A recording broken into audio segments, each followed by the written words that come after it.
Yo, yo, yo, what's going on, y'all? This is Marcus Rosa, aka Mazuma TV, back at y'all with some more boxing talk, man. I hope everybody's having a blessed, beautiful, positive, productive day. I'm just chilling at the crib right now, man, back at y'all with another live for the night, man. What's going on, y'all? We got some things that we currently need to discuss that's currently going on in the boxing world. We're going to speak about Teofimo Lopez's unimpressive performance against Steve Claggett, along with Ben Rodriguez shining like a diamond in his last bout as well, man. If y'all can hit the like button as soon as you come in, it'll be very much appreciated. Shout out to the boy Stop Motion MMA with the first comment of the day. You see what I'm saying, man?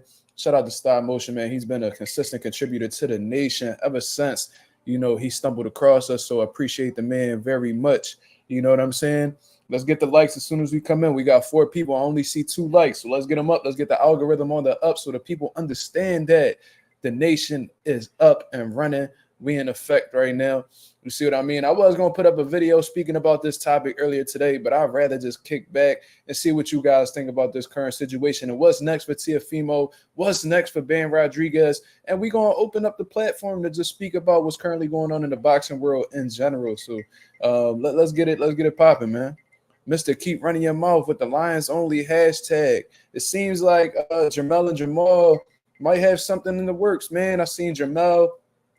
You know what I mean? He trying to get his part, in the WBA shit. You know what I'm saying? Because from what I heard, he's a champion in recess, so he might call dibs on the winner of Madrimov and Crawford.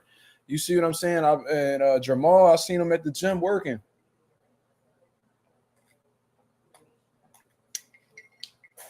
So hopefully that's a positive thing. And hopefully we see the Charlos back in the mix, man. Because they both are great fighters, man. They contribute well to the sport. It's just when they're not in the sport, they seem to be. It seems like they need the sport now more than ever. Because it seems like both of these guys are running into their fair share of issues. So, I hope they get fight day soon. Jordan Sheriff, what's going on, man? I hope everything is well with you. Hope everything is going well out there in Spain. My boy Boxing Film, he said, how's your day? I can't complain, man. You know what I'm saying? I called out of work today. I ain't going to lie to you. Wasn't really feeling my best. And sometimes, it's best to just fall back instead of forcing yourself to do something. You know what I mean? So I just fell back for the day, and I spent time with my son. You know what I mean? I brought my son over to my mother's house. You know what I'm saying? And went to the gym for a little bit, seeing what was cracking over there. Then I just came back and chilled with the family for the night. You know what I'm saying? I'm chilling, feeling extremely blessed. You know what I mean? I got the camera off right now because I'm in bed just chopping it up with y'all. I ain't going to lie to y'all. I haven't been really that comfortable just kicking back on my setup yet. So, you know what I mean? I just been chilling in bed, man, just prioritizing my rest as I should because when I don't, I feel like I'm falling apart to keep it real with you, man.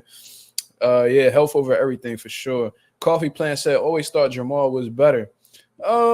Yeah, for sure. I think that when they was both, when they were at 54 at the same time, I thought Jamal was better.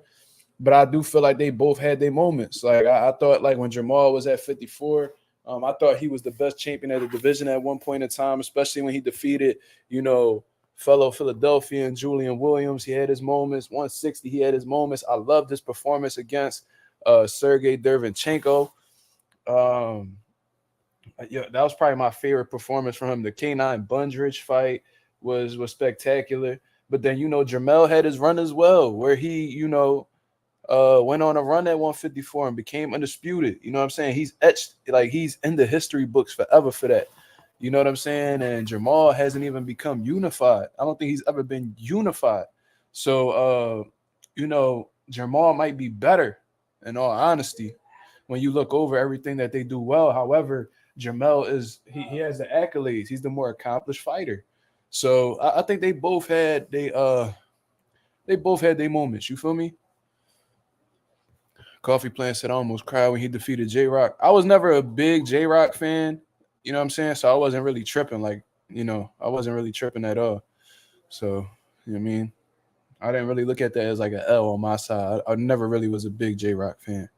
But regardless, let's talk about, since we got 13 people in the building, man, I appreciate everybody that's tuned in right now. Let's get the likes on the way up. I see 9 likes. Let's get them up. You know what I mean? We're going to get into Teofimo Lopez and what I thought of his performance. You know what I'm saying? What he's been saying and what I believe is next. Marissa Alvarez. Shout out to Marissa Alvarez. You've been a big supporter of the channel since you've made your presence known. You says, in my opinion, Bam is on the top 5 pound for pound fighters. I got to look over my pound for pound list. I haven't looked over it in a while, but Bam is one of my favorite fighters in the entire sport of boxing. I've been saying this for a good amount of time now. It's Boots, Bam, Benavidez in no particular order. So every time either one of those dudes fight, I'm extremely excited. You know what I'm saying? And Bam, I've been seeing this in Bam for years. Like what everybody's saying about Bam, I've been saying that he's been a special talent for the last 4 years, I'm gonna say. You know what I'm saying?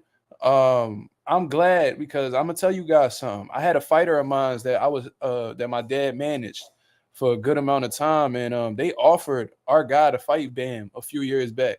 You know what I'm saying? There was a money issue, so he wasn't able to, follow through with that fight. They was lowballing us, but looking back on it, I'm glad we didn't take that fight. You know what I'm saying? We had a fighter by the name of Jesus Soler from Puerto Rico. He was a 105, 108 pound fighter. You know what I'm saying? And they had offered Jesse Rodriguez to us. And we like, who the hell is Jesse Rodriguez? So, I do my due diligence. I do my research and I find out who this kid is. And I see he's with Robert Garcia. And I'm like, yo, this fucking kid is outstanding. Like I'm looking at him like, yo, this dude gonna be world champion, bro. Like the way, like his feints, his jabs, his understanding of distance, his timing, his counter punching, and his slipping and count, his how the way he slips shots and how the way he's so relaxed defensively and has a good tight guard. You know what I'm saying? And his small half steps back to just make fighters miss by a centimeter. You know what I'm saying? And he has good power. You know what I'm saying? And his overall just intelligence in the ring is just different. Just different. You know what I'm saying? And I would usually talk about the angles and stuff like that, but that doesn't really need to be explained. You feel what I'm saying? His angles are top tier, and how the way he's able to create offense, and how the way he's able to drop the dagger while utilizing these angles is different. You know what I'm saying? He said, no, Mark, don't say that. Have confidence in your fighters. I always have confidence in my fighters, but, we're not going to sit here and act like Bam isn't one of the best fighters in the world. And understanding what I had at the time and what Bam was at the time, I knew he was at a disadvantage. That's just being honest. You know what I'm saying? And, I'm not going to really, shy away from that. I'm not going to sit here and act like because I got a certain fighter that, that completely neutralizes my thoughts and opinions on Bam. You know what I'm saying? So it is what it is. What do I think about Emiliano Vargas? Well, I think he's in the building process right now. He looks like the goods, but fight by fight, and as they continue to build him and give him tougher fights, we'll see exactly who he is as a fighter. You know what I'm saying? I think we'll get to see exactly who he is as they continue to step him up in competition. But I say this about just about everybody who's in the prospect stage of their career. They look good because of the people that's in front of them. You know what I'm saying? They looking spectacular, as they should be. They're in the building phases of their career, and they're supposed to be passing with flying colors. But when they start hitting that contender stage, you know what I'm saying? They in there with dudes who only have like one loss, or, they might have 3 losses but never been stopped, and maybe they got a few upset wins on their record, or they might be a big puncher. You know what I'm saying? That's when we get the understanding of who these guys are. You know what I mean? They may face a little adversity, and then we see how they come back after that. You see what I'm saying? Because I ain't gonna lie to you. We seen Nico Ali Walsh, right? When he was first coming up, that's Ali's grandson. And they was putting him in there with certain guys, and he was looking sensational. He over here doing the fucking Ali shuffle and landing and throwing 3-punch combinations, dropping them, and they're like, oh my God, this kid, he's gonna be just like his granddaddy. And then they put him in there with a solid dude, and he ended up taking the L. You feel what I'm saying? So, we can't say too much about a fighter when they're in the prospect stage of their career. You feel what I'm saying? It takes some time for us to really understand who they are. But from the eye test, they look like they're doing their thing. So shout out to Emiliano Vargas, and hopefully he is who the people think he is, because there's a lot of people who seem to be supporting that kid right now, which is a great thing. That's exactly what you want in the build up to your career. You know what I mean? People who actually believe in you. Shout out to Sam Seals. I still haven't came around to unblock your main account. That is my apologies. I will be getting to that soon. I remember, so I'll get it done. You feel what I'm saying? Uh, Coffee Plant says, Mark, Berlanga was talking crazy in that Cigar Talk interview. Did you catch it? Shout out to my boy Najee with Cigar Talk. Me and him were just having a conversation the other day, but no, I did not get around to the interview yet. I had somebody in the group chat send me the link, but I did not get around to it yet. You know what I'm saying? I had to get some things done, and then after I got them done, I came straight on the live. So I'll provide my opinion on that tomorrow afternoon. If not tomorrow afternoon, then the next time I go live, you know what I'm saying, which will be tomorrow night most likely. You see what I'm saying? But anything Berlanga says at this point is, is bullshit. You know what I'm saying? Edgar Berlanga clearly has a game plan that he's trying to execute as of right now, and that's to really avoid fighters and just go straight to the cash out. You know what I'm saying? He's trying to go straight to the cash out. And that's Canelo Alvarez. He doesn't want to face any of the top competition at 168. He don't want to look in Morrell direction, which I believe he was a mandatory for. He don't want to look in David Benavidez direction. He don't want to look at any competitive fights. Even Caleb Plant, you know what I'm saying? I think like one of the headlines was Caleb Plant lucky he didn't get smacked or anything like that. Like, Berlanga, you not smacking Caleb Plant.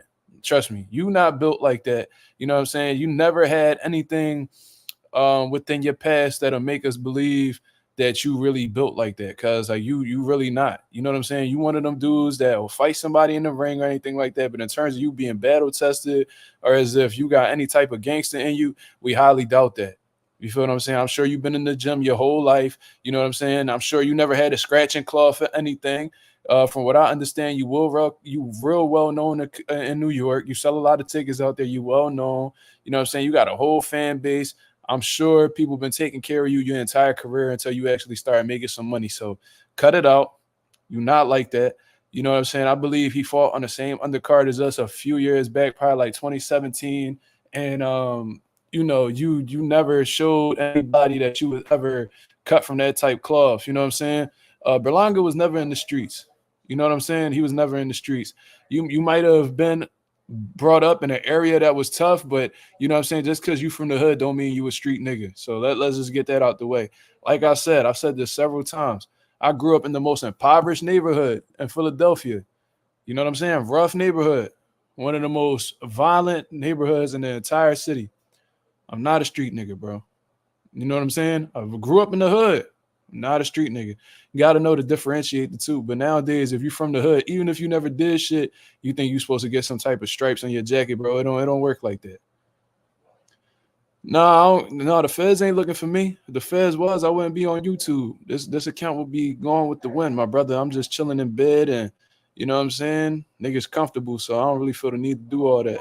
I don't really feel the need to be on camera right now. You feel me? But ain't nothing wrong with me. We straight. You know what I mean? Everybody chilling. Promise you that. Shout out to Silks Bando though. He says Edgar gets stopped by Jesse Hart right now. That's a very tough fight for Edgar right now. I think a lot of these dudes could beat him, bro. I really look at Edgar Berlanga as a C-level fighter. You know what I'm saying? He said he the face of PR. How the fuck he the face of PR when he wasn't even born in PR? I don't even understand that. You a Puerto Rican American. You know what I'm saying? So I never heard of a Puerto Rican American being the face of PR. Never. You feel me? So all that shit he talking about, man, he could fall back off that because you know what I'm saying? There's Puerto Rican fighters who's currently in boxing right now that's more, even with losses, are more accomplished than you, that have done more than you. Y'all can say whatever y'all want. I don't know how y'all feel about it, but even with Subriel losing to Liam Paro and having 2 losses on his record, he avenged one, but with 2 losses on his record, he's still more of a better representation of Puerto Rican boxing than Edgar Berlanga is. What has Edgar Berlanga done? Who has he beat? What credentials does he have? What accolades does he have? Like seriously, like come on, man. Even with Amanda Serrano, there's female fighters that are better representation of PR boxing than you. Amanda Serrano is a 7-division world champion, hella knockout ratio, exciting fighter. She probably makes more money than Edgar Berlanga, honestly, because Edgar Berlanga player like he's this big ass star and he's a fucking this draw all of a sudden. You know what I'm saying? But even with that, Amanda's been on bigger events than you. You know what I'm saying? Her fights have gotten more, exposure than yours have. You feel what I'm saying? Like, just stop it, bro. You're not the face of boxing. And there's plenty of people on the come up right now that people feel like is a better representation of PR than you. Even with Xander Zayas, y'all about, accolade, like accomplishments wise, y'all about on the same level. But on some real shit, Xander Zayas has shown a lot more skill set than you. You know what I'm saying? And he's willing to take on these top competition. You just want to sneak through the back door and get straight to the end zone. Pause. You feel what I'm saying? So stop it. You know what I'm saying? You're not facing no threats within your sport. You talking this shit about Caleb Plant, you would never get in the ring with him. It's real interesting. If he's not able to get this Canelo Alvarez fight, I'm really intrigued to see what Berlanga is going to do next. Is he going to take down another UK bum that Eddie Hearn throws his way? This is going to be very interesting to see what move he makes after this, because he's so convinced that he's getting this Canelo Alvarez check. Well, if he doesn't get it and Canelo seems to sway in a different direction, I would love to see what Berlanga is going to do, because he's going to be tough. He's going to be stuck, man. There's going to be a demand for him to, really fight somebody. You know what I mean? They're not going to want to settle for less. You know what I mean? They're going to really call for something. And I want to see if Edgar Berlanga going to pick up that. Is he going to pick up that call, or is he going to ignore it? He going to hit that green button, or he going to hit that red button? This is going to be real interesting, bro. He got so much confidence that he's going to get this. You know what I'm saying? You said San Seal says he needs to fight Andre. I don't know. I don't think he beats Andre. Andre worked with Andre Rozier. Edgar Berlanga has a history of working with Andre Rozier. Go ask Andre Rozier what happened. I think Andre was style all over Berlanga. Berlanga, listen. Berlanga has power, right? There's no doubt about that. You can't hate on him for that. However, he does not have the IQ necessary to land those big punches on these top tier guys. This man loads up on punches. All his shots be telegraphed. Shots be wide as fuck. You know what I'm saying? He crowds himself, bro, and he don't got a chin. This is what people don't really take into consideration. This man Berlanga gets rocked in this ring. And in this ring, he gets rocked. This man is a legit 168-pound guy getting stopped by junior middleweights with 16-ounce gloves, bro. This man got stopped by Erickson Lubin, falling to his knees like he in a motherfucking Catholic church, like he on a pew or some shit in a Catholic church, getting dropped and holding on for dear life against guys like Erickson Lubin. You serious? Now, Erickson Lubin a dog. Let's not get it wrong. This man, he might be a world champion. But you letting a legit 154-pound dude beat the dog shit out of you, and you 2 weight classes above him. Are you serious? You getting buckled in the amateurs with headgear on, bro. You falling on your back, legs in the air and shit, pause. You falling all over the place. You think that you could stand up to power from guys like David Morrell will put him on a stretcher. Let's just get that shit out the way right now. With 10-ounce gloves on how to weight David Morrell punch, Edgar Berlanga not going to be able to take that. Pause. He going to get stomped on. He going to get stepped on. He might leave that bitch in an oxygen mask. Now, we talking about David Benavidez, somebody who's a lot bigger than him, punches and combinations fast as fuck with a stiff-ass jab. He's going to stop the shit out of Edgar Berlanga, too. He is the hardest puncher at 168. I don't know that. I don't know if Edgar Berlanga is the hardest puncher at 168. I disagree with that. I don't think that. Maybe Canelo got punching power. David Morrell got punching power. We seen David Morrell almost send somebody to God. Y'all forgot about that.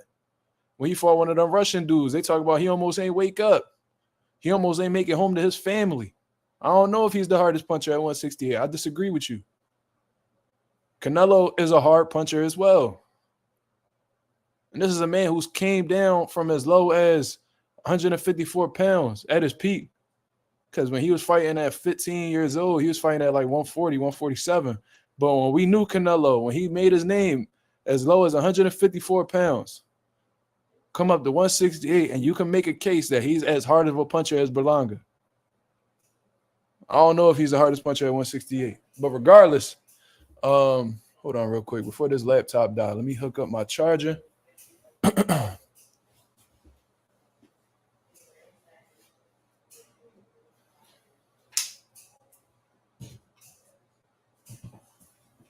Let me hook up this charger real quick. Do I favor Jamal over him? If if he does, I don't know. I never seen him fight at 168.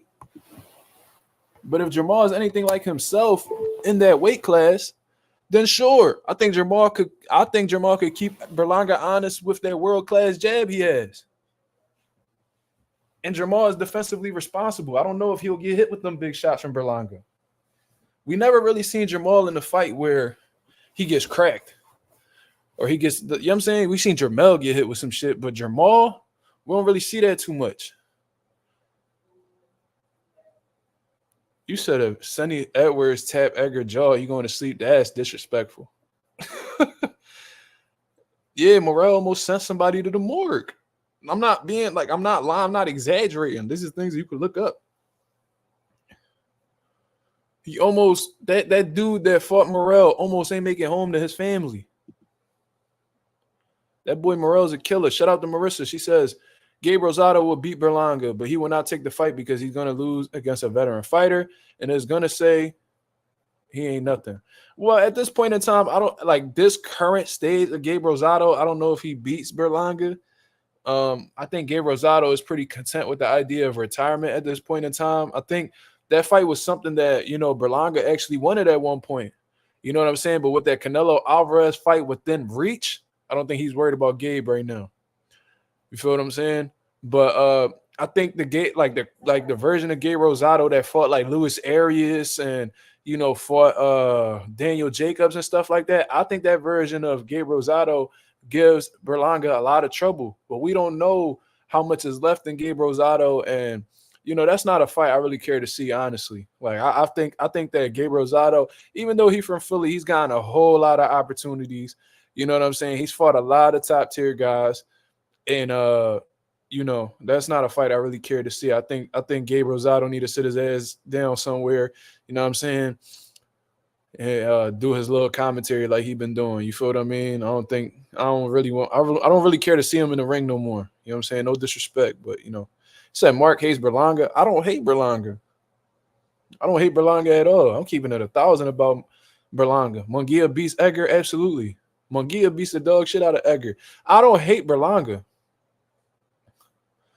You know what I mean? I just don't think he is who he thinks he is. And I'm going to call it out. I'm not going to sit here and act like, you know, he's a top tier dude when, you know, he coming around saying he's a superstar, and I'm not the type of motherfucker that's going to sit here and agree with him. You know what I'm saying? So it is what it is. Yeah, and that's another great point, Jordan. You said hard to say Berlanga is the hardest puncher at the weight without him facing any top names. That's a fact. That's a fact. That's a great point, Jordan. But regardless, man, I'm a step away from the Edgar Berlanga, you know, talk. You know what I'm saying? We gonna stick to the current people who've actually fought lately, because the last time this motherfucker Berlanga fought, I think he got a knockout against some UK dude. You know what I'm saying? But it really wasn't impressive in itself, honestly. You know, it took him a long time to make that adjustment. And you know what I'm saying? He's just not a top tier fighter, bro. He's not. I'm sorry. Not at this point in time, Berlanga is not a top tier dude, and he will not beat any of the top guys at 168 pounds. When you're talking about Canelo Alvarez, no. When you're talking about David Benavidez, no. When you're talking about Jaime Munguia, no. When you're talking about David Morrell, no. When you're talking about Caleb Plant, no. Like he doesn't, and those are 5 fighters right there that he cannot beat. And I'm sure I can name a few more that'll probably beat him. M. Billy will probably beat Edgar Berlanga. Just saying. Romer Alexis Angulo had that boy fighting for his life in that ring. I don't really deal with them type questions, Boxer Film. If he beats Canelo, what if he somehow beats Canelo? I don't know. I highly doubt it. Canelo would have to be motherfucking Larry Merchant that night for him to lose to Edgar Berlanga. You know what I'm saying? But anyways, let's talk about Teofimo Lopez and his performance against Steve Claggett this last Saturday. I did a live fight reaction / commentary on the bout that night. You know what I'm saying? I fell back and just watched the band performance by myself. You know what I mean? But just analyzing the Teofimo Lopez fight, I told you guys off of the rip that this fight was a strategic chess move on Teofimo Lopez's part to get him back in the boxing fans' good graces. Obviously, since Teofimo Lopez has debuted at 140 pounds, he hasn't been really looking spectacular. It seems like his power was left at 135 pounds. It seems like these dudes that he's going up against are holding up to his punches a little bit better. And he's been up against some styles that have given him a lot of trouble, specifically guys that like to move and, counter, which is guys like Sandor Martin and Jermaine Ortiz. So now he fights the polar opposite in styles in Steve Claggett, somebody who stands directly in front of you, rough, tough dude who will take 2 shots to land one type fighter. You see what I'm saying? And I told you guys off of the rip, this was done strategically in order to make himself look good. Teofimo needs somebody to stand directly in front of him and be defensively irresponsible so he could, be the counterpuncher that he is, throw the combinations and show off his flashy athletic type style. You see what I mean? And that's exactly what happened with Steve Claggett. You know what I'm saying? Claggett started off pretty fast. He's showing a lot of durability. And, he got hit with some shit against Teofimo. I actually seen him get rocked in the 8th round. You could tell the accumulation, the punches were starting to accumulate. But, Steve Claggett, he did his thing. He fought as well as he could. And Teo is a back foot fighter. He's not as good on the front foot. I disagree with that. I think that when Teofimo Lopez's feet are planted and he's actually able to time fighters, I think he does a lot better than he does when he's on the back foot. Actually, when you look at that fight with Steve Claggett, with him being on the back foot, he looked extremely uncomfortable. He looked extremely uncomfortable. I'm not going to lie to you. You know what I'm saying? I seen that man on the ropes against Steve Claggett and getting hit with several shots, and his face was pretty swelled up as a result throughout the course of them 12 rounds. Underneath both his eyebrows was swollen, his nose was swollen. He was getting hit with some shit against Steve Claggett, and if Steve Claggett had a little bit more pop, I don't know if the fight would have went as smooth as it did. You feel what I'm saying? I feel like Teofimo struggles going on the back foot, and I think he struggles coming forward against guys who can move. That's just my personal opinion. I don't think he's a back foot fighter. I don't think so at all. You feel me? I seen him on the ropes several times against Steve Claggett and was trying to show off his flashy defense with his hands down. And as a result, he was running into shots. We're not gonna sit here and act like we didn't see that. His face didn't just swell up because his gloves were covering his face. No, he was getting hit with some shit. You know what I'm saying? Actually, however long I've known Jaron Ennis, he's made 147 quite easily. He's made 147 quite easily. I don't recall a time where I've ever heard Boots struggle to make 147. Boots is a type dude that he gets on weight pretty easily, and he's a type dude that before a weigh-in, he could eat and drink something. So that lets you know that he cuts weight the right way, and he makes weight quite easily. I don't know why there's this narrative going around that he can't make 47 suddenly. I think it's because they don't want Boots to still be in a division while their favorite fighter may contemplate going to that division. That's what I think. Yeah, Boots becoming at 145, and it's not from a hard weight cut. He does that easily. I remember I was speaking to Boots a while back, and he was contemplating going to 140. This was years ago, way before he was a world champion. I was like, bro, there ain't no fucking point, bro. You comfortable making 147? Don't kill yourself to make 140. But this was something he was thinking about years back. Boots is huge, walking around weight looks like 168. He definitely get a little heavier than that, Jordan. I ain't gonna say exactly where he be at. I've heard some shit. I've seen some shit. But I think he'd be a little heavier than 168 for sure. He said he would entertain a TO fight. I'm sure he would. You think he won't body one of these niggas to get his name up there? Shit. Yeah, I'm sure he would entertain it. Boots don't care. Boots is he is stone cold killer, bro. He know these dudes ain't fucking with him, so why wouldn't he hesitate to take it? It's a name. You know what I'm saying? Why not? Don't nobody at 47 want to fight him. He don't got bigger fish to fry at this point. Why not? Stanionis don't want to fight him. Thurman don't want to fight him. Barrios looking like he getting cold feet all of a sudden. Why not? It said, do you talk to Boots during his training camps or the night before his fights? No, I don't talk to him the night before his fights. I don't really have conversations with Boots like that, period. There's times where, you know, we may run into each other. Like if we go to, because Boots shows up to a lot of like the local shows that we have in Philadelphia. And typically I have fighters on those cards. So he'll go into the locker room and show love. And I'll talk to him here and there. Sometimes, you know, his father, Bozy, who has several fighters, may have a fighter on the card as well. You know what I'm saying? So I'll run into Bo, I'll run into Boots or something like that. We have like brief conversations, but we're not sitting here really talking to each other all like that. But I always ask him how he's doing and, you know, stuff like that.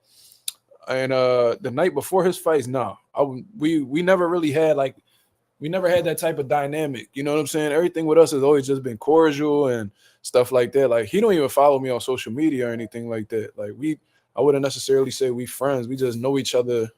You know what I mean? Just being around each other in the boxing world. You know what I'm saying?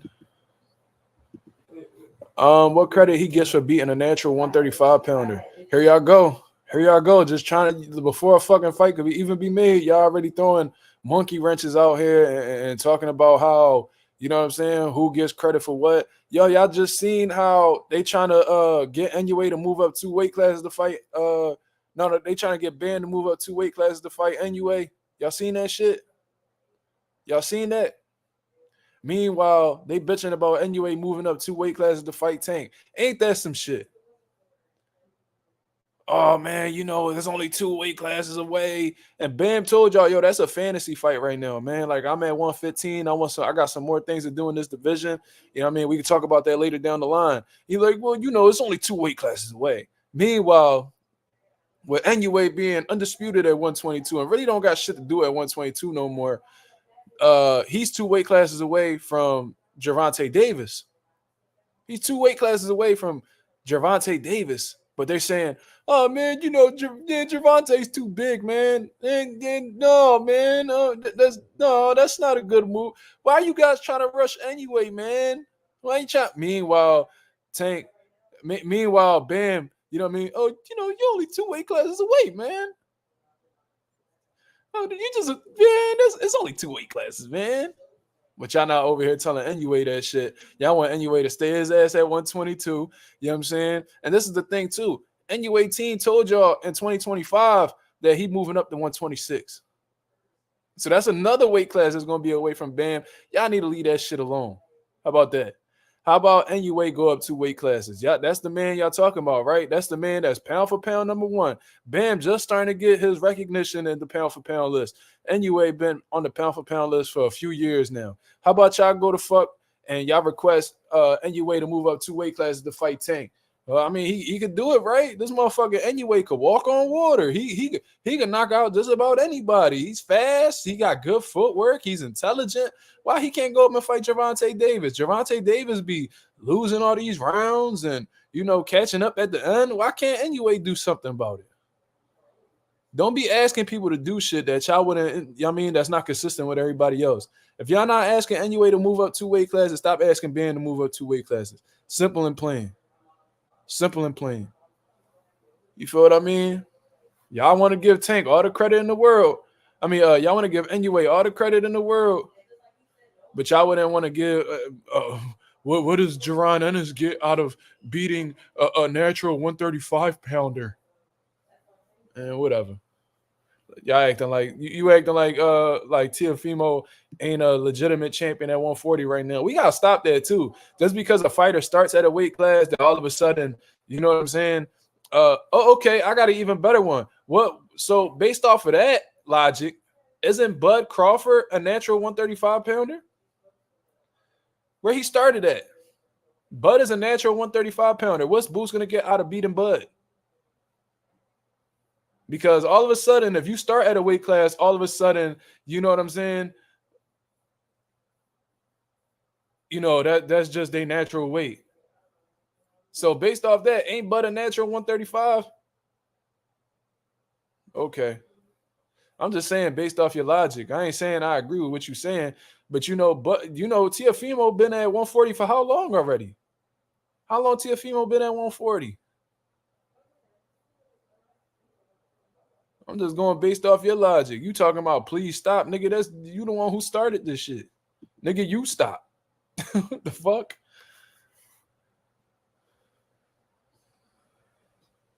Reminds me of when they wanted Ward to come down for GGG, but not the other way around. Exactly. And Triple G only moved up to 168 to cash out against Canelo. Ain't that some shit? He wanted to go to 168 to fight Frotz. He wanted to go to 168 to fight Chavez Jr. because he knew stylistically he would steamroll them motherfuckers. But when Andre Ward said, "Nah, don't come into my division unless you want to see me," all of a sudden is 164, 164, big drama show. Get the fuck out of here. He knew what it was. He backed the fuck off the plot. The only way he moved his ass up to 168 was when Canelo told him, "Yo, you want to fight again?" And he was like, "Oh yeah. I fight Canelo one more time." Fought for all the belts at 168 and looked like dog shit. And all of a sudden he fed his shit somewhere in Kazakhstan trying to sell you energy drinks. Okay.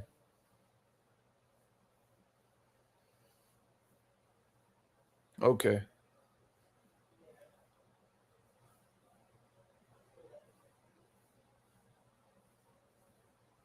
You know what I'm saying? But anyways, Teofimo Lopez didn't really look impressive to me. That's just my personal opinion with this Steve Claggett fight. It seems like his power has diminished. I've seen a little statistic where like he had a high knockout ratio at 135, and then at 140 he had like a 20% knockout ratio. So that's 1 out of 5. So I'm assuming Teofimo got 5 fights at 140 at this point, and has only knocked out one person, and that one person wasn't anybody who was really celebrated in the division. So Teofimo didn't really impress me, man. Claggett had a lot of moments, in all honesty. They only gave him 1 round. I think one judge gave him 1 round and the other 2 didn't give him any rounds. I don't know if that's true. I looked over at the fight and I think there was a few rounds that you could have threw Steve Claggett way. At least 3 rounds. At least 3. 3 to 4 rounds. I don't know if I'm tripping. I don't know if I just lost my ability to score a fucking fight. You know what I'm saying? And yo, MB, you about to get blocked, my nigga, because if you watch that sparring session, it's clearly not Boots, bro. Y'all motherfuckers got to use your own brain and stop reading these captions and thinking that, that's just what it is. You know what I'm saying? Like, I don't know what's wrong with y'all. Like, y'all can't think for yourselves. Y'all niggas just read shit. I'm surprised y'all motherfuckers could read at this point. And then y'all say, "Oh, yeah, man, you seen T.O. and Boots sparring." That nigga, that was never Boots. T.O. never sparred Boots in his fucking life. Did he spar Tank? Yes. Did he spar fucking? I don't even know who else he sparred, but I seen he sparred John Nelson Figueroa where he got slammed on his head on some Triple H shit. You know what I'm saying? I seen that. I seen little shit like that, but he never sparred Boots. And one thing I know for a fact that he didn't spar Boots was because Boots never be around in different states and places just sparring people. Boots always stay at the crib. T.O. ain't never come to Philly and get any smoke with Boots. Stop it. And Boots know who the fuck and T.O. know exactly who Boots is because Boots they won national titles together according to T.O. back in 2015. Ask him if they ever sparred. He gonna say no. Stop believing these captions, man. You falling into the clickbait. You gotta do your own research before you come out and you start spitting this bullshit. But I'm glad you said it on here because now you're gonna come correct and know that it's bullshit. You know what I'm saying? Moving forward. So it is what it is. So Teofimo Lopez, unimpressive. You know what I mean? Defense wasn't there in all honesty. He got hit with some big shots. And like I said, if Steve Claggett would have had a little bit more pop, we'd probably be talking a different story right now. T.O. looked very uncomfortable on the back foot. He looked very uncomfortable on the ropes. And, I think throughout one thing that Teofimo Lopez did well in the beginning was placing the body shots. You know what I'm saying? But even then, Steve Claggett, he slowed down a little bit, but he remained consistent. You know what I'm saying? He remained consistent. And, they all bragging about how Teofimo Lopez, he threw the most punches in his career. He landed the most punches. Bro, Steve Claggett was right there for you to make that possible, bro. You know what I'm saying? Like, you're going to shine against that style every time, especially when you got a guy in front of you who has 7 fucking losses. Now 8, but at the time, 7 losses. This man was a journeyman who just so happened to be a part of the WBO rankings, and you skipped 14 other motherfuckers. It was like, oh, okay, he seems like the guy that I'm going to be defending my WBO title against. And they out here spitting this fucking narrative that You know what I'm saying? Nobody wanted to fight Teo. Teo sent this dude a contract. Teo sent this dude a contract. Meanwhile, there's nobody on this fucking planet that is able to confirm that Teo sent anybody a contract. You feel what I'm saying? So you mean to tell me, you know, Claggett was number 15. You mean to tell me that 1 through 14 turned down a fight with you? You mean to tell me that they turned down a title shot against Teofimo Lopez at 140 pounds when they're in your ranking system with the hopes of fighting you? You see what I'm saying? Like, you really want me to believe that Steve Claggett was the best option? No. You've been getting outboxed and looking silly as shit in your last few fights. So you wanted a different style in front of you that wasn't going to give you that type of resistance. Because mentally, you're weak, bro. You have no mental fortitude. You break down and start crying when you don't get your way. You sat there and was crying after the Jermaine Ortiz fight because this motherfucker didn't want to stand in front of you and be a punching bag. And he was outboxing you. He was outboxing you, bro. And you talking about, don't nobody want to stand in front of me. Don't nobody want to stand in front of me.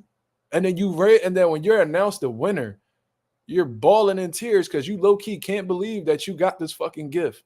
And you want to know how I know it's not just an emotional thing with him winning? Did he shed a tear when he got announced the winner against Steve Claggett? Absolutely not. He knew he was the winner. He was confident that he was going to get the nod, so he wasn't tripping. But with Jermaine Ortiz, this nigga was having a whole panic attack on that fucking stage, hoping that they didn't say, and the new. You feel me? So I see right through the Teofimo Lopez shit. Unimpressive. You know what I'm saying? And I don't get why this man is getting the credit that he's getting for this fight. I understand why Top Rank's giving him the credit. He's a top-ranked fighter. They want to make him look good. You know what I'm saying? And get his stock back up so they could cash out on him eventually. You feel what I mean? But in terms of amongst the other champions, I mean, Devin Haney's a champion of recess right now. But if Haney's anything like himself after this Ryan Garcia fight, he outboxes Teofimo Lopez easily. Easily. You think Sandor Martin and Jermaine Ortiz footwork is difficult? Okay.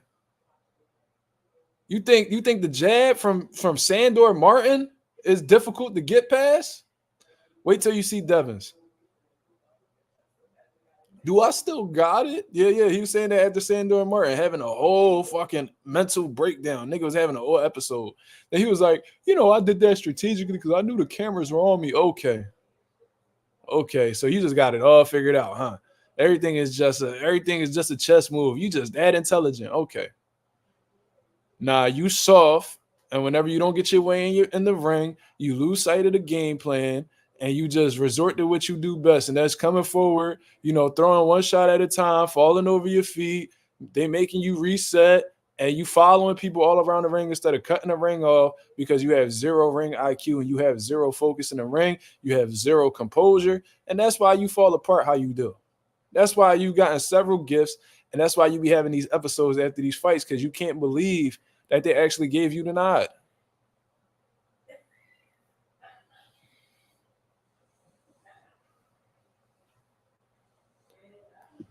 Coffee Plant says, I don't know why when Devin tweeted out last week he's going to fight at whatever weight he want from now on. I don't know why I see him skipping 47 and going to 54. Could be wrong. I highly doubt that. I think that if he goes to 147, it's going to be for an opportunity for a belt, and most likely it'll be somebody like Barrios because that's the only name he's really calling out in reality. He never mentioned Jerron Ennis. He never mentioned a Bud Crawford. He's never mentioned a Stanionis or anything like that. So I'm under the belief that he'll only go to 147 if he sees an opportunity against Barrios. Because for some reason, everybody look at Barrios as easy work since Tank thrashed him and Keith Thurman schooled him. Everybody look at him as like an easy lick. You feel what I'm saying? So that's the only reason why these small guys will go up to 47. You know what I'm saying? But I bet you if Bud and Boots get the fuck up out of the division and they move up to 54, all of a sudden all these 140 dudes talk about how they can't make the weight no more and, their body's growing because they're young, and then all of a sudden they'll be welterweights. You feel what I'm saying? I see right through the bullshit, y'all. You say you want to see Ryan fight Boots at 47 just to see him get humbled? Jordan, if that would have happened, Ryan Garcia might he might do something to himself where he's no longer here with us. You know what I'm saying? That boy every day, that boy is declining mentally. And everybody sees it, but nobody cares because they benefiting off Ryan. You know what I'm saying? I seen that live that he did with Ishe Smith, man. And there's this guy. I think his name was like Eden or some shit. He named after a bitch. I'm not surprised. You know what I'm saying? This nigga got a whole female name, defending another man so viciously as if like this man just want to taste the sweat off Ryan's sack or something. He's like, yeah, man, he's young, man. Leave him alone, man. He makes mistakes, man. He's young. Oh, man, how do you sleep at night knowing that you're talking to this man like this? How dare you talk to Ryan like that? You need to take those words back, man. He's a kid. He's a kid. Knowing damn well this motherfucker Ryan done been married, got 3 kids, all types of shit. You still out here calling this man a kid. Yeah, his name like Eden Rocks or some shit. He need to change his name to Eden Dick, because that's what he be doing on every live that he be on with Ryan Garcia, just eating up penis. You know what I'm saying? Eden is the right name. He definitely eating. He doing a whole lot of eating. Eating pipe. That's what his name should be. Fuck out of here. Yeah, I seen Champside cooking. Yo, shout out to Champside, man. I wish I was able to, communicate with the man. I don't know how to get in contact with him, but the way that he was able to, make Ryan look stupid, there was actually moments where he's asking questions and Ryan's like, and Eden, he in his place, like, he's staying in his place and he trying to talk to people. He trying to talk to Champside. He trying to downgrade Champside, and Champside like, nigga, shut the fuck up, nigga. You's a dick rider. You know what I'm saying? And he just stood shut while, Ryan tried to, come up with explanations. You know what I'm saying? No, Eden is the perfect. Ryan Garcia got 3 kids. Tú también. You know what I'm saying? This man, y'all calling this man a kid. This nigga got 3 of them. Ain't nobody gonna call me a kid. I got a 1-year-old. How the fuck you look trying to tell somebody you trying to excuse them? Like I said, it's like that one cousin that you got, right? That always get defended by your grandmother. This nigga acting up all over the crib. He running around, temper tantrums, doing whatever he want. And then whenever you go to try to, discipline the motherfucker, the grandma talk about, oh, don't touch him. Oh, leave him alone. That's who Ryan Garcia is, bro.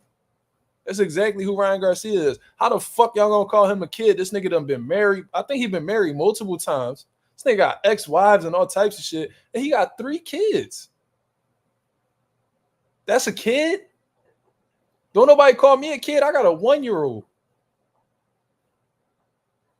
And I only have 1 child, that like biologically 1 child.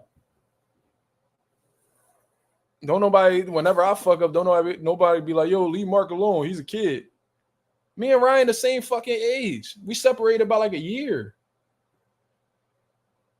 Like the fuck? He like 25, I'm 26. Yeah, so that dude kid, the dude name is Eden Rocks. Eden is the perfect name for him because every time he in a chat with Ryan, he's eating dick. That's the perfect name for him. That's exactly what he do every time he on stage with Ryan. Defending this man like as if he knows him. I guarantee you, just eating a whole lot of pipe. Just eating a whole lot of pipe. And that's who Ryan Garcia, he attracts enablers. You know what I'm saying? Because whenever you tell Ryan he wrong, he separates you from his circle. So when you constantly getting rid of people that's checking you or actually want your best interest and want you to see you do better, what you're going to attract is enablers, people who's going to allow you to fall apart. As long as they benefiting from you, they don't give a fuck. That's what happened with Mike Tyson. There was people charging him thousands, like he had people on payroll paying them thousands of dollars, and all they was doing was giving them towels and shit. Yeah, I know I'm still young, but I'm not a kid. I don't understand your angle. I don't understand that perspective right there. But regardless, what I'm saying is Ryan Garcia got a bunch of enablers around him, and he falling apart every day. He's sounding worse every day, and don't nobody give a fuck because they getting a check off of him, and it's sad. Everybody that has tried to help Ryan Garcia or tell him about himself has gotten removed. He just fired his manager. The man that's been with him his entire career.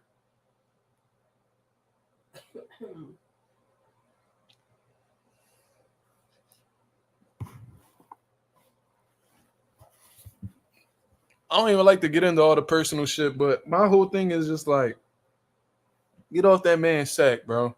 And it's crazy. It's like these grown ass men just defending this dude.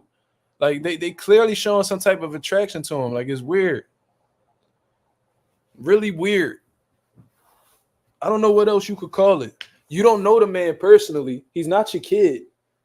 He's not your son. He's not your relative. You met this man online, but you jumping for him. You run into this man aid as if like you got you have something invested in him. What is it? Is it emotions? Yeah, I seen Ishay cook him too. Ishay. I thought Ishay cooked him worse than Champside. Champside kept it cool and just made him look stupid. You know what I'm saying? Ishay was just right at him. And this is what I've been saying about Ryan Garcia this whole time. He plays behind this God cloth. You know what I'm saying? Oh, I love Jesus. Repent to Jesus. Oh, Jesus is my savior. Jesus is everything. I mean, and if that's the perspective you want to have as a religious person, by all means, you know what I mean? I got a relationship with God. I understand the importance of, you know, having God in your life and shit like that. But one thing I'm not going to do is play behind this God cloth, act like my shit don't stink, then go out here and use his name in vain or go against the shit that, you know, he goes against talking about. You go and you talk about, you know, I do everything for the kids. I do everything for the kids. I love Jesus. Spread the love of Jesus. Then a couple tweets later, you calling women bitches and talking about how, you know, she could suck your dick and, you know, I'll fuck your wife and all this other shit, which is why you got smacked a couple weeks ago by Caleb Plant. You see what I'm saying? So how you going to move this way and promote all this type of purity and righteousness and all this shit? Then you can just go against the grain. And this is like all within minutes. This just goes to show you that this man is cooked mentally. But like I said, don't nobody really care because Ryan makes millions of dollars and they all trying to get close to him because they want some of that bread.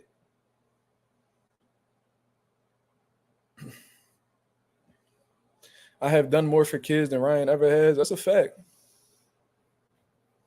That's a fact. It's a fact.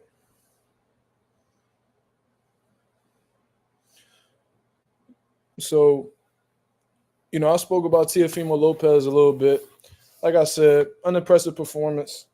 And, you know, in terms of beating Devin Haney is anything like himself. He's not beating Devin Haney. Stylistically, that's a nightmare for him. And I think T.O. and his team knows that. And that's the big reason why, you know, they haven't really been too fond of – I don't think they've been too fond of facing the Haneys. You know what I'm saying? Looking at the other people in the division, I don't know how he does against Leon Paro. I don't know how he does against Isaac Cruz. You know what I'm saying? If Steve Claggett, somebody who's a pressure fighter, is giving Teofimo these types of troubles, I don't know how he does with Isaac Cruz. Isaac Cruz applies that same pressure, better defense, and he has a lot more power. He's a smaller guy, but his presence is felt in everybody that he faces. I don't know if Teofimo would be successful against him. That's just my honest opinion. Anonymous says, I think Paro beats him. Well, Paro definitely got my respect. He went through the fire with Subrel and came out on top.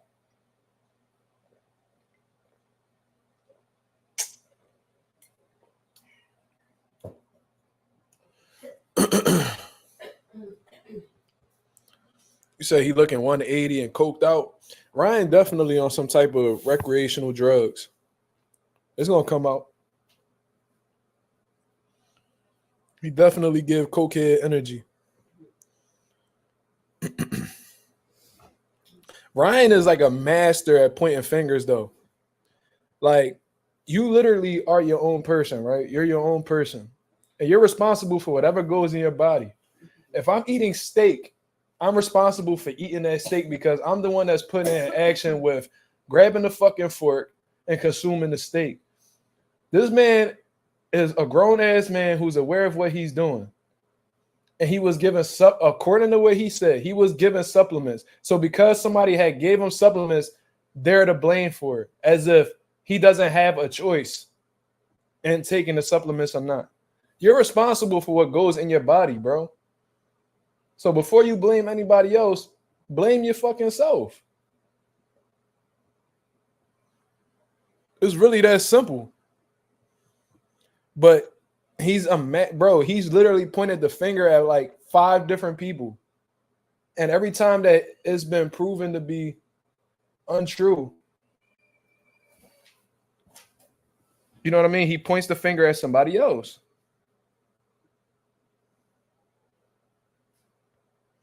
And there's people that still defend him. He's gotten multiple times.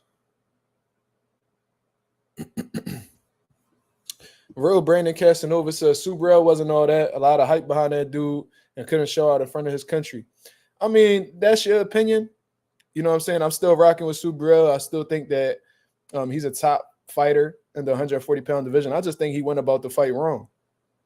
And I'm going to find it hilarious when, because I got a strong feeling that Subrel is going to fight somebody important in the division soon and do them dirty.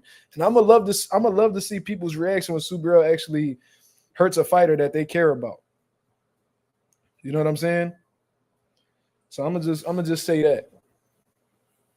I'm gonna just say that. I ain't gonna give up on Subrel yet. When y'all doubted him the first time, he came back and avenged his loss. That lets you know that he's not somebody to really play with.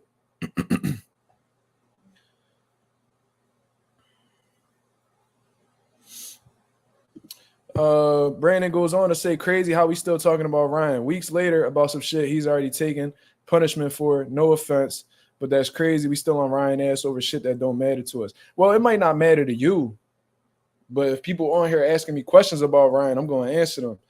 And as far as what's been going on in the boxing world, Ryan Garcia has remained a relevant topic. So as long as he's a relevant topic and people still talking about it, I'm going to continue to speak about it. And I think the problem with boxing fans nowadays are, we talk about what people did wrong for like 2 days and then forget about it and then continue to carry them on as if they've done nothing wrong. Ryan Garcia is a cheater. This needs to continuously be spoken about, and he needs to understand the consequences behind his actions. 1 year punishment is not enough. Niggas only fight once a year anyway. So what the fuck type of punishment is it really if you ban him for a year and he already fought this year? These fighters fight once or twice a year. You know what I'm saying? So he got banned. He fought in April. He's banned until April. So he could come back in April and continue his 1-2 fight a year fucking streak that he's been having for these past couple years already. I mean, it ain't no offense at all, but we could definitely agree to disagree and continue moving forward. But if you look at the topic of the video, Ryan Garcia is not mentioned. You know what I'm saying? Let me see. Jordan says, funny how people are saying let it go now when it comes to Ryan cheating, but the moment a black fighter pops dirty, then you never hear the end of it for the rest of their career. I mean, in general, like there's people that, you know what I'm saying, still talk about the Deontay Wilder excuses for Tyson Fury. Every time you see you'll see somebody post Deontay Wilder, he could just be chilling somewhere. And they'll be like, oh, hopefully he doesn't wear one of those heavy costumes. Oh, yeah. It's still funny. Meanwhile, when it's somebody that they don't like, man, just let it go, man. He already got punished. Just let it go, man. You guys still talking about it? Come on, man. Talk about something else, man. Yeah, I know exactly what you're talking about. And I don't know if you peep, but Ryan Garcia playing the race card too. Now, when you ask him a question that he doesn't like or he doesn't feel like answering or is uncomfortable for him to answer, you're racist towards Mexicans, bro. Meanwhile, you didn't say anything that ever came across as making Mexicans inferior. And on some real shit, a lot of people don't even look at you as a Mexican. Bill Haney went through a whole crowd, asked a whole group of Mexicans if you was La Raza or not. And them niggas all said no.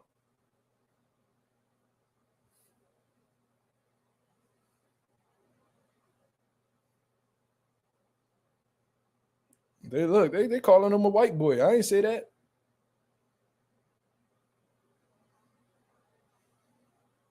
All these Mexicans saying he not with the raza. You know what I'm saying? So what that tell you? If your own people not claiming you, what that tell you? It is what it is, dog. You know what I mean? I just find it funny that, you know what I mean, people get offended when you talk about something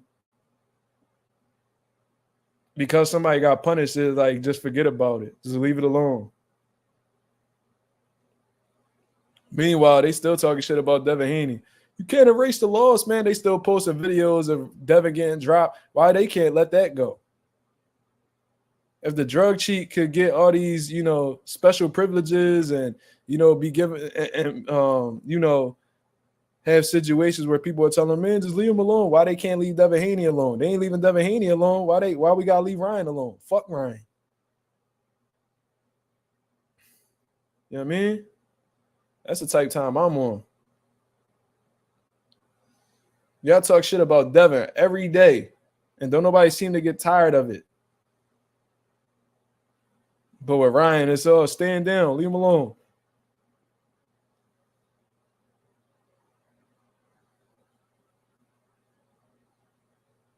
Brandon, I don't know what you're talking about, bro. I don't know what you're talking about. I ain't really understanding your perspective. I don't know where you coming from. Anonymous says, what y'all think about Bruce Carrington being number one in the WBA? That's dope. That's dope. That just goes to show you, because, you know, these promoters and shit, they be talking to these sanctioning bodies, and these sanctioning bodies ain't going to do nothing that these promoters don't approve of. You know what I mean? Just to give you guys like a little inside scoop on what happens on the business of boxing. So this was definitely something that was targeted by Top Rank. They might see that Bruce Carrington may have an advantage against somebody like Nick Ball. And maybe they're going to be shooting to mandate Bruce Carrington to fight Nick Ball. That goes to show me that, you know, Top Rank really believes in Bruce Carrington and what he's capable of doing. And they might be shooting for the world title shot soon.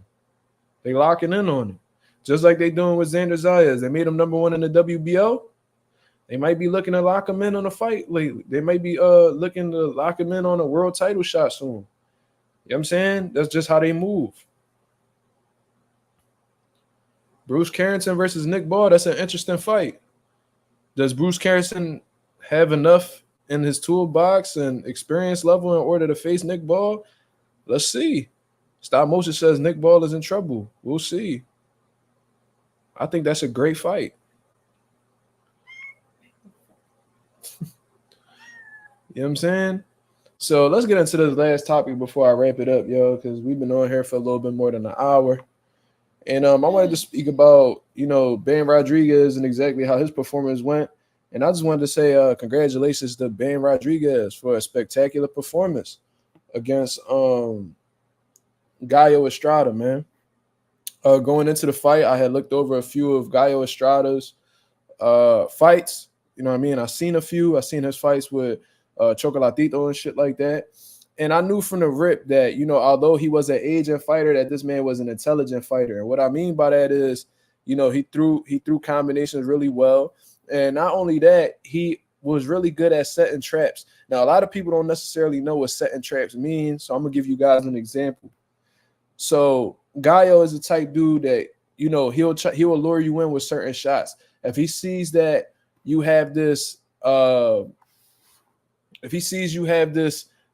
habit where you jabbing and you're not bringing your hand back where you're supposed to, or you somebody who may overshoot the right hand, or, you know what I mean, you might overcommit on your left, or if your left hook is too wide, he'll bring that up out. He'll find ways to get you to shoot that shot so he could make you miss and make you pay. So if you got a lazy jab, I'm going to find a way to make you shoot that lazy jab so I can make you pay for it in the end, which is what Floyd Mayweather did all the time. If he's seen you had a lazy jab, if he's seen you had a slow jab, he'll bait you in, he'll pull counter with the right hand. And Gallo Estrada he has a type of intelligence and ring IQ where he can make you pay for the shit that you do fucked up in the ring. You know what I'm saying? So I knew that this was going to be a pretty good stylistic matchup.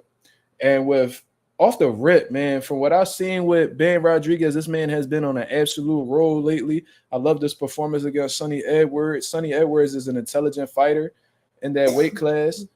And he's been, since 2022, according to Ralph, Bam has been consistently fighting top guys.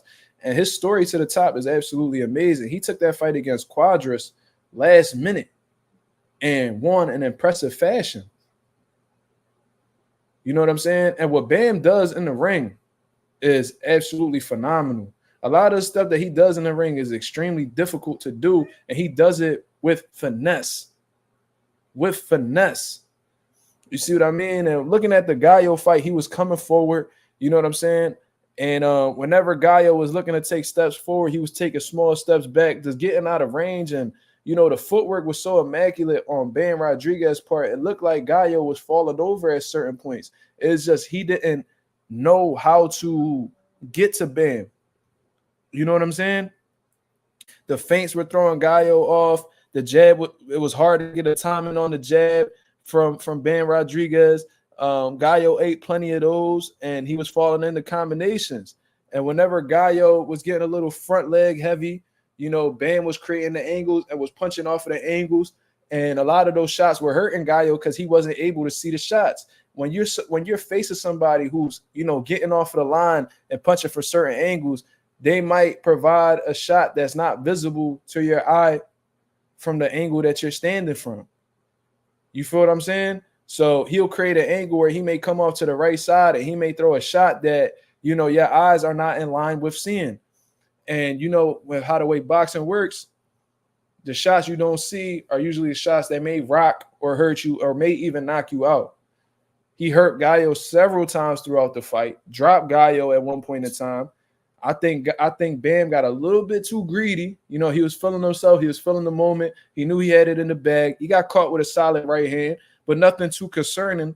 You know, in all honesty, I think it turned Bam up because from that moment on, Bam turned the heat up, and Gallo didn't really have any answers. You know what I mean? Gallo, like I said, is an aging fighter.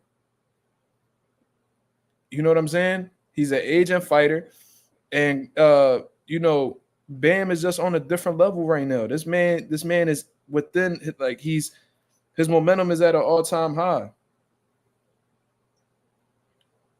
And it's going to take a lot to stop the emotion that's coming from Ben Rodriguez. You know what I'm saying? So he did phenomenal. And, you know, obviously you guys have seen the tapes. If you guys you've seen the highlights, if you've been keeping up with boxing, man, beautiful body shot. You know, he creates the angle and then doubles up on that same body shot, and it completely folds Gallo Estrada. He's not able to beat the count, and, you know, he wins in spectacular fashion. This man, Ben Rodriguez, if you were to, like, I was talking to my dad earlier about this, and I said, if you were to put Ben in a 135-pound to 140-pound body, a lot of these dudes will be in trouble. I think the only thing that stops Ben from being a legitimate superstar is the current weight class that he's in, unfortunately.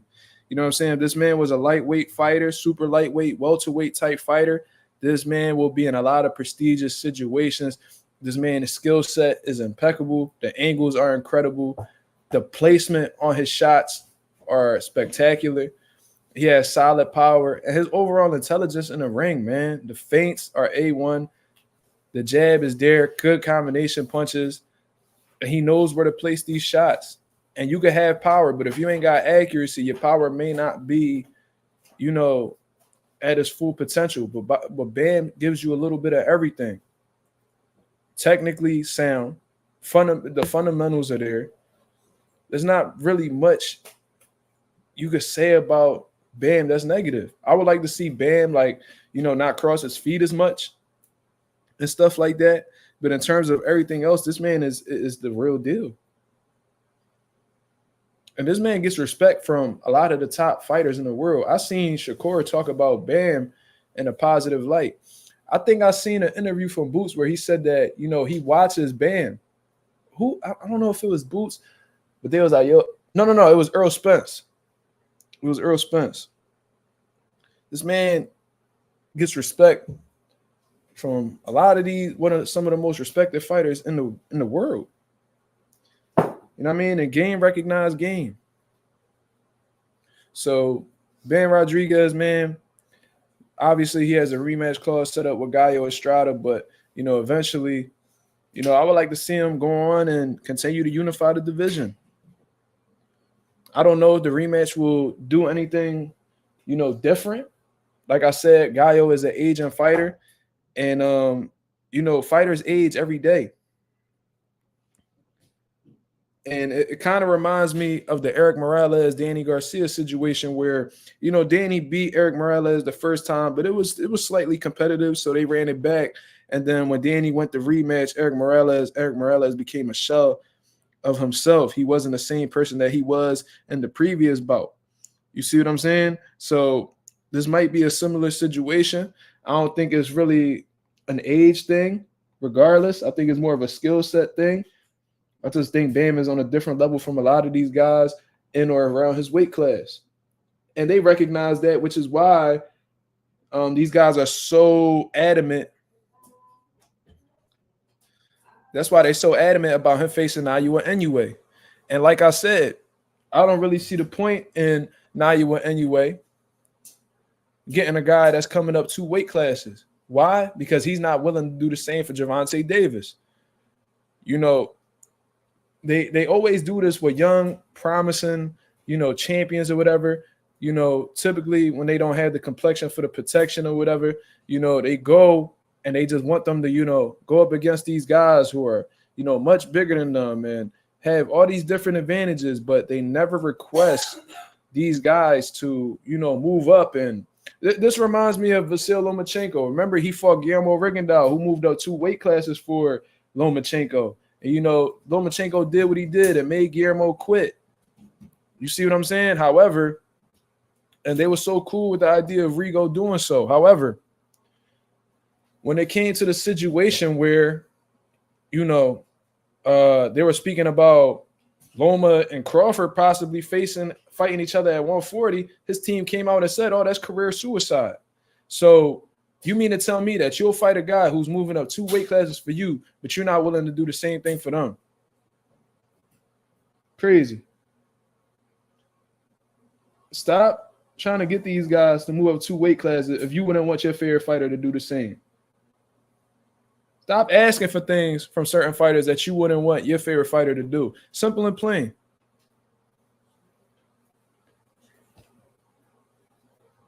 But that's pretty much my spiel for the day, man. We've been on here for 1 hour and 13 minutes, man. I appreciate everybody that came through and was rocking with the channel, who, added, who added their thoughts to the conversation, who contributed to the conversation and all that, man. It is very much appreciated. I'm gonna fall back and give me some rest for the night. It is currently 1 in the morning. And, I gotta be at work, early in the morning as well. So I'm gonna get up out of here, man. I appreciate everybody that came through showing love. You can hit the like button, share the video. If you're new to the channel, please subscribe to the channel. We doing this boxing talk on the regular, man. If you don't know about the nation, just ask around. You feel what I mean? And that's pretty much all I got to say for the day. So I hope y'all have a blessed, beautiful night. Hit the like button on the way out. I'm out of here, man. Peace.